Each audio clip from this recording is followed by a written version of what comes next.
श्री स्वामी समर्थ जय जय स्वामी समर्थ श्री स्वामी समर्थ जय जय स्वामी समर्थ श्री स्वामी समर्थ महाराजांच्या नामस्मरणाने आजच्या व्हिडिओला सुरुवात करूया।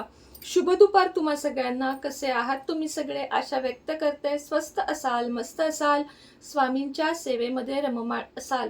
आज आहे गुरुवार आणि गुरुवारच्या सेवा किंवा पूजा सर्वांचीच झाली असेल। तर आजच्या व्हिडिओमध्ये आपण स्वामींची काही विशेष एखादी सेवा दर गुरुवारी काय करावे किंवा स्वामींच्या भक्तीला सुरुवात कशी करावी, महाराजांच्या भक्तीत आल्यावर किंवा महाराजांच्या सेवेमध्ये आल्यावर कोणते नियम अटी पाळावेत म्हणजे आपल्यावर महाराज प्रसन्न होतात, असे एक नाही असंख्य प्रश्न प्रत्येक भाविकाच्या मनामध्ये असतात की महाराजांना नवस कसा बोलावा, महाराजांसाठी काय केलं म्हणजे महाराज आपली इच्छा पूर्ण करतील, मंदिरात मठात जाताना काय घेऊन जावं बरं म्हणजे महाराजांना आपल्या त्या गोष्टी महाराजांना प्रिय वाटतील। या सगळ्याच गोष्टी आपण आजच्या व्हिडिओमध्ये बघणार आहोत, त्यामुळे व्हिडिओ स्किप न करता संपूर्ण बघा। त्याच पद्धतीने महाराजांसाठी ज्यांना हिना अत्तर हवं आहे, महाराजांची सुबक अशी अष्टधातूची मूर्ती हवी आहे, त्यांनी माझ्याशी संपर्क साधावा।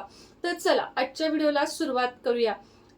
गुरुवार म्हटलं की आपण प्रत्येक जण गुरुवार आणि पौर्णिमा हा आपल्या स्वामी भक्तांसाठी किंवा दत्त महाराजांच्या भक्तांसाठी एक विशेष दिवस मानला जातो। मात्र आपण फक्त गुरुवारीच नाही तर आठवडाभर लहान लहान सेवा किंवा काही गोष्टी केल्यानं आपल्याला त्वरित फळ मिळतं असं आहे। कोणत्या आहेत त्या गोष्टी? तर सगळ्यात आधी महाराजांना कायम स्मरणात ठेवणं, म्हणजेच घरात येताना घराबाहेर जाताना महाराज मी निघालीये माझ्या सोबत चला, आणि घरी आल्यावर आपण म्हणजे मला सुखरूप घरी आणलं त्याबद्दल धन्यवाद हे म्हणायला सर्वप्रथम विसरायचं नाहीये। दुसरी गोष्ट म्हणजे महाराजांशी नातं जोडा। महाराज म्हणून असेल किंवा भाऊ म्हणून असेल, आजोबा वडील असं प्रत्येक जण बघा महाराजांशी एक वेगळं नातं जोडून आजपर्यंत आहे, आणि माझं आणि महाराजांचं म्हणाल तर या सगळ्या पलीकडचं नातं आहे। कारण महाराजांना मी आजपर्यंत ना शक्यतो एका वडिलांच्या रूपातच बघितलंय, म्हणजे वडिलांपेक्षा पण मोठं म्हटलं तरी चालेल, कारण महाराजांनी आजपर्यंत अनेक संकटातून मला बाहेर काढलेलं आहे।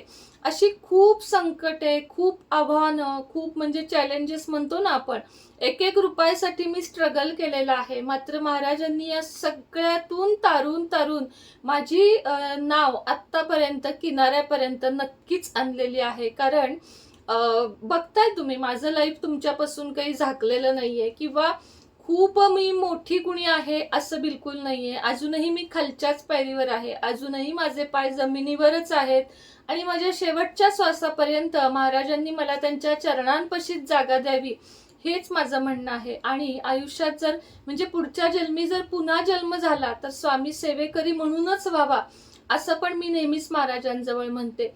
काय करायचं आहे? दररोज प्रत्येकाला तासन तास एक एक तास बसून पूजा किंवा सारामृत वाचायला जमेल असं नाहीये, कारण पोटासाठी धावणाऱ्या व्यक्तींना सेवा किंवा देवपूजा ह्याच्यासाठी खरं तर वेळच नसतो, आणि साहजिकच आहे, कारण आपण नाही कमावलं तर आपलं कुटुंब काय खाणार ही चिंता माझ्या तुमच्यासारख्या प्रत्येक जणाला असते। आणि त्यामुळेच तुम्ही एक 5 मिनिटं द्या। मला काय म्हणायचंय, तुम्ही अगदी 6ला जरी घराबाहेर पडत असाल ना तरी 5 मिनिटं फक्त रोज महाराजांना द्या, महाराजांना द्या, प्रत्येक देवी देवतांना द्या, माता लक्ष्मी असेल, कुलदेवी असेल, दिवसातले 5 मिनिटं, 24 तासातले एक साधारण 6-7 तास आपण झोप घेतो, आणि उरलेले जे तास आहेत ना 17-18 तास त्याच्यातले 5 मिनिटं आपल्याला महाराजांसाठी किंवा देवासमोर बसण्यासाठी काढायचे आहे। देवासमोर बसायचं आहे। जरी खरं तर ना आपण जसं आपली आंघोळ चुकवत नाही, आपलं स्नान चुकवत नाही, आपला नाश्ता, आपलं जेवण, आपला व्यवस्थितपणा, केस विंचरणं हे सगळं केल्याशिवाय आपण घराबाहेर निघतो का? नाहीच निघत ना। तसंच देवासाठी खरं तर 5 ते 10 मिनिटं नाहीत असं म्हणणं हे खरं तर चुकीचं आहे की ताई आमच्याकडे वेळच नाहीये, असं नाही होत।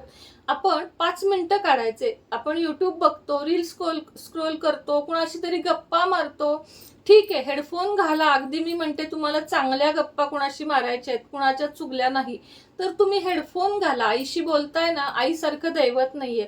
पण ते करता करता तरी तुम्ही देवपूजेला वेळ द्या. सगळे देव तामणामध्ये घ्या. मी नाही म्हणत प्रत्येक देवाला वेगळं स्नान घालायला सुद्धा खरं तर प्रॅक्टिकली कुणाला वेळ नाहीये. व्हिडिओ करण्यापुरता आम्ही एक एक देवाला स्नान घालतो असं दाखवायला खूप सोपं आहे, पण प्रत्यक्षात आपण सर्वजण एका तामणातच देव घेतो, किंवा मी त्याच्यामध्ये एक छोटासा पाट ठेवते आणि प्रत्येक छोटा पाट ठेवून त्याच्यावर देवांना मी स्नान घालते.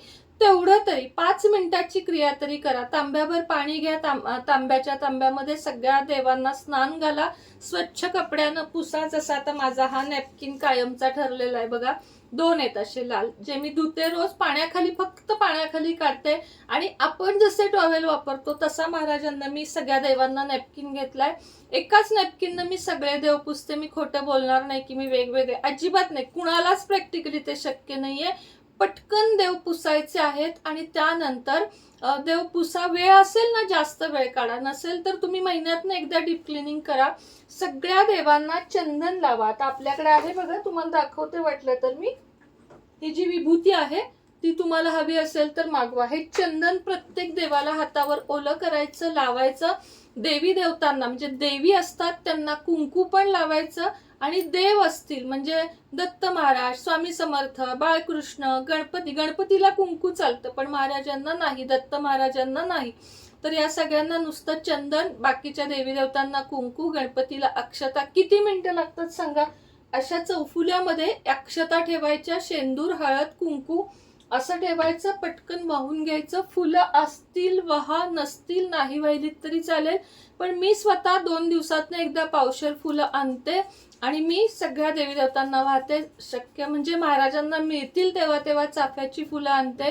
हे झालं की धूप, आधी दीप तर आपण समई लावून घेतलेली अशा पद्धतीची. तुम्ही जर जॉबवर जात असाल तर असा दिवा लावायचा, कारण हा लगेच शांत होतो. समईनं काही पण होऊ शकतं, म्हणजे समई चालू असेल तर. तर अशा पद्धतीने तुपाचा दिवा लावायचा. गाईच्या तुपाचा दिवा आहे हा, आपल्याकडे मिळतो, तुम्हाला पाहिजे असेल तर घ्या. तुपाचा दिवा, फुलं व्हायची. 1 मिनिट नामस्मरण करायचं. श्री स्वामी समर्थ 11 वेळा म्हणा, ओम श्री कुलदेवताय नमः 11 वेळा म्हणा, आणि ओम श्री महालक्ष्मी नमः 11 वेळा म्हणा. एवढंच करायचंय आपल्याला. रोजची देवपूजा म्हणजे एवढंच करायचंय. एखादं फळ, खडीसाखर, दूध साखर.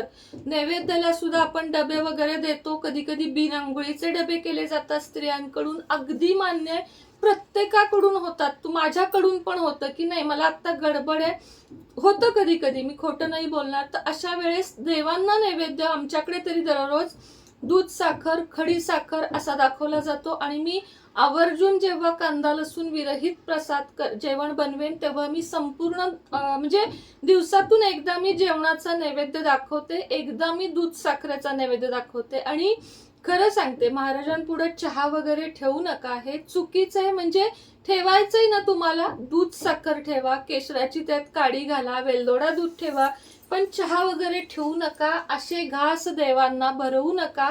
देवांना नैवेद्य दाखवताना मंत्राद्वारे, त्याचप्रमाणे पाण्याद्वारे, सुगंधाद्वारे नैवेद्य दाखवायचा असतो. एक फक्त आपण एक मंडल काढायचं चौकोनी, त्याच्यावर दूध साखरेची वाटी ठेवायची आणि महाराजांना नैवेद्य दाखवायचा, सगळ्या देवी देवतांना नैवेद्य दाखवायचा. असेल वेळ जपमाळ घ्यायची, 1 माळ जप करायचा. नसेल वेळ कामावर जाता जाता, चालत जाता, गाडीवर जाता, एसटीत जाता, रेल्वेत जाता, तुमचं संरक्षण होईल. तुम्ही फक्त श्री गुरुदेव दत्त किंवा श्री स्वामी समर्थ किंवा ओम श्री कुलदेवताय नमो नमः या मंत्राचा जप केला तर तुमचं संरक्षण कवच तयार होईल. महाराजांचा मंत्र आता माझा आत्ता पण तिथं चालू आहे, घरामध्ये शांत आवाजात श्री स्वामी समर्थ हे लावून द्या. संध्याकाळी पण परत 5 मिनिटं काढा, दिवा उदबत्ती करा. तुळशीच्या इथे दिवा लावा. उदबत्ती तुळशीत कधी खोचू नका, बाजूलाच लावायची आहे.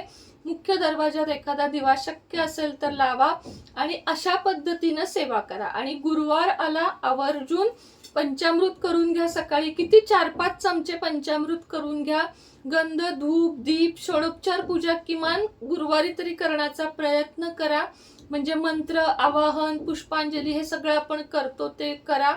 आणि अशा पद्धतीने दररोजची पूजा करा. रोजची देवपूजा कशी करावी हा प्रश्न मला अनेक वेळा येत होता.